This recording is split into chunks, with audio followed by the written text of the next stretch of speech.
Bonjour à tous et bienvenue dans cette nouvelle vidéo où nous allons plonger dans l'univers de Neo et de sa crypto-monnaie, le NEO. Aujourd'hui, je vais vous donner mon avis complet sur ce projet souvent surnommé l'Ethereum chinois, qui ambitionne de créer une économie intelligente grâce à la blockchain. Nous allons répondre à une question essentielle. Faut-il investir dans le NEO? Pour que tout soit clair et bien structuré, cette vidéo sera divisée en trois grandes parties. D'abord, nous remonterons aux origines de Neo pour comprendre d'où vient cette initiative et ce qu'elle propose. Ensuite, nous passerons en revue les avantages qui pourraient rendre cette crypto-monnaie attrayante pour les investisseurs et les développeurs. Enfin, nous analyserons les inconvénients et les risques à prendre en compte avant de se lancer. À la fin, je vous donnerai une note sur 10 pour résumer mon opinion.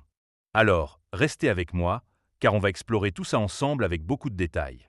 Évidemment, si vous souhaitez acheter du NEO, il y a un lien de parrainage dans la description vers crypto.com. Ce lien vous permettra de vous inscrire et de recevoir un cadeau de bienvenue. Mais avant de commencer, petit disclaimer important. Les informations partagées dans cette vidéo sont fournies à titre purement informatif et ne constituent en aucun cas un conseil financier. Je vous encourage vivement à vérifier chaque détail et faire vos propres recherches en complément de cette vidéo.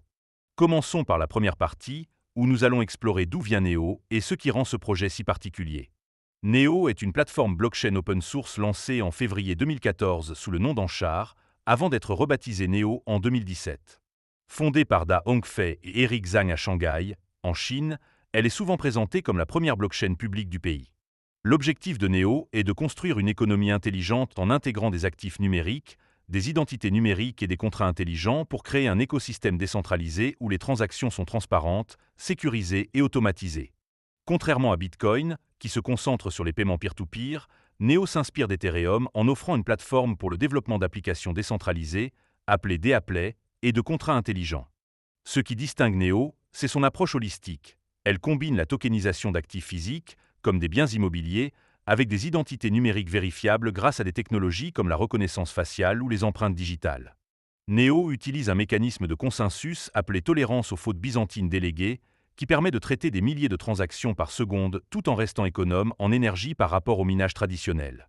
La plateforme possède deux jetons natifs, le NEO, qui représente une part de propriété dans le réseau et donne des droits de vote pour la gouvernance, et le GAS, utilisé pour payer les frais de transaction. Avec une offre totale de 100 millions de NEO, dont 70,5 millions sont en circulation, et une capitalisation boursière d'environ 480 millions de dollars, Neo reste parmi les 100 premières crypto-monnaies. La plateforme a évolué avec le lancement de Neo 3.0, une mise à jour majeure qui améliore la sécurité, la scalabilité et la compatibilité avec les développeurs. Neo bénéficie également d'un fonds de développement, EcoBoost, qui soutient les projets innovants via des subventions et un accompagnement technique. En résumé, Neo est une blockchain ambitieuse qui vise à digitaliser l'économie mondiale tout en offrant une infrastructure robuste pour les développeurs et les entreprises. Passons maintenant à la deuxième partie, où nous allons examiner les avantages de Neo et de sa crypto-monnaie, le NEO, pour comprendre pourquoi ce projet continue d'intéresser les investisseurs et les développeurs. Le premier bon point, c'est la compatibilité avec de multiples langages de programmation. Contrairement à Ethereum, qui nécessite d'apprendre Solidity, Neo permet aux développeurs d'utiliser des langages populaires comme C++, Java ou Python. Cette accessibilité réduit les barrières pour les programmeurs, ce qui favorise la création rapide de DApps et de contrats intelligents. Le deuxième avantage, c'est la vitesse des transactions. Grâce à son mécanisme de tolérance aux fautes byzantines déléguées, Neo peut traiter jusqu'à 10 000 transactions par seconde, contre seulement 15 pour Ethereum avant ses mises à jour récentes.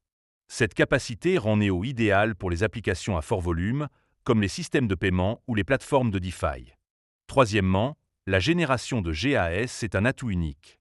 En détenant des NEO dans un portefeuille compatible, comme Neon Wallet, les utilisateurs reçoivent automatiquement des GAS qui servent à payer les frais de transaction sur le réseau. Cette fonctionnalité agit comme une sorte de dividende passif, ce qui est rare dans le monde des crypto-monnaies. Le quatrième point positif, c'est l'accent sur la conformité réglementaire. Neo intègre des identités numériques vérifiables, ce qui le rend attrayant pour les gouvernements et les entreprises souhaitant respecter les lois sur la protection des données. Cet aspect a valu à Neo un soutien favorable de la part des autorités chinoises, contrairement à d'autres crypto-monnaies. Enfin, le cinquième avantage, c'est le soutien à l'écosystème via EcoBoost. Depuis 2019, ce programme a financé des dizaines de projets, offrant des subventions, un soutien technique et une promotion pour encourager le développement de DApps. Avec des partenariats comme celui avec FIO pour simplifier les adresses de portefeuille, Neo montre son engagement à améliorer l'expérience utilisateur. Ces 5 points illustrent pourquoi Neo est une plateforme polyvalente avec un potentiel significatif pour les développeurs et les investisseurs visionnaires. Mais, comme aucun projet n'est parfait, passons à la troisième partie, où nous allons analyser les inconvénients et les risques associés à Neo et au NEO. Le premier inconvénient, c'est la volatilité du prix. Le NEO a atteint un sommet historique de 196 $ en 2018, mais il s'échange aujourd'hui autour de 6,80 $, selon les données récentes. Cette chute de 97% reflète l'instabilité du marché des crypto-monnaies, ce qui peut décourager les traders prudents. Deuxièmement, la centralisation partielle est une préoccupation majeure. Bien que Neo utilise un mécanisme décentralisé, la majorité des nœuds de validation sont contrôlés par l'équipe Neo ou des entités affiliées. Cette concentration du pouvoir va à l'encontre de l'idéal de décentralisation prôné par la blockchain, ce qui peut rebuter certains puristes. Le troisième point faible, c'est la concurrence intense. Neo fait face à des plateformes comme Ethereum, Solana ou Cardano, qui ont des écosystèmes de DApps plus développés et des communautés plus larges. Pour rester compétitif, Neo doit constamment innover, ce qui n'est pas garanti. Quatrièmement, l'adoption limitée est un défi. Malgré son ambition mondiale, Neo reste plus populaire en Asie, et son adoption en Europe ou en Amérique du Nord est relativement faible. Les partenariats internationaux sont encore rares, ce qui freine sa croissance globale. Enfin, le cinquième inconvénient, c'est le sentiment négatif dans la communauté. Sur les réseaux sociaux, certains utilisateurs décrivent Neo comme un projet stagnant, critiquant le manque d'annonces majeures ou de conférences récentes pour relancer l'élan. Ce pessimisme pourrait affecter la confiance des investisseurs et ralentir le développement. Ces 5 points rappellent que, malgré ses atouts, investir dans le NEO comporte des risques et il est crucial de bien se renseigner avant de prendre une décision. En conclusion, Neo est un projet visionnaire qui combine des fonctionnalités avancées, comme la compatibilité multilangage et la génération de GAS, avec une vision d'économie intelligente axée sur les actifs et les identités numériques. Sa rapidité, son soutien aux développeurs et sa conformité réglementaire en font une plateforme prometteuse pour ceux qui croient en l'avenir de la blockchain. Cependant, la volatilité, la centralisation partielle et la concurrence intense incitent à la prudence.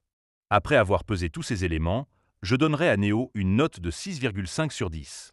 C'est une crypto-monnaie avec un potentiel solide, mais elle s'adresse surtout aux investisseurs patients prêts à parier sur une adoption à long terme. Si vous envisagez d'investir, diversifiez votre portefeuille et ne misez que ce que vous êtes prêt à perdre. Et vous, que pensez-vous de Neo? Partagez votre avis en commentaire et n'oubliez pas de mettre un pouce bleu à la vidéo si elle vous a plu. Merci de m'avoir suivi et à bientôt pour une nouvelle analyse.